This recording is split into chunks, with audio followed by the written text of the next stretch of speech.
ఆంగ్లములో ఏ అక్షరానికి సంబంధించిన 17వ పదం అబాట్మెంట్.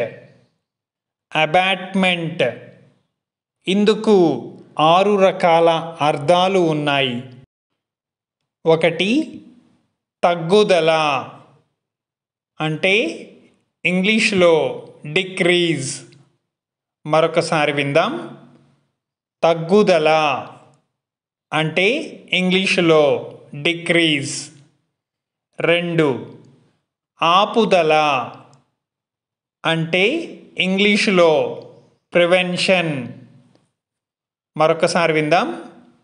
ఆపుదల అంటే ఇంగ్లీషులో ప్రివెన్షన్. 3 ఉపశమనం అంటే ఇంగ్లీషులో రిలీఫ్. మరొకసారి విందాం.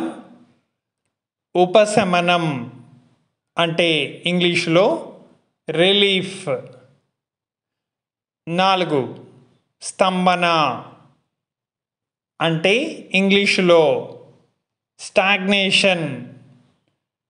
మరొకసారి విందాం. స్తంభన అంటే ఇంగ్లీషులో స్టాగ్నేషన్. 5 దావా చర్యను ఆపివేయడం అంటే ఇంగ్లీష్లో డిస్కంటిన్యూషన్ ఆఫ్ ద క్లెయిమ్. మరొకసారి విందాం.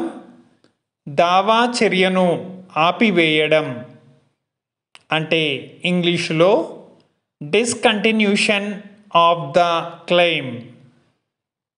6 దావా హక్కుని కుదించడం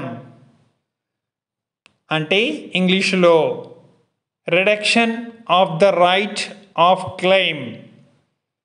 మరొకసారి విందాం.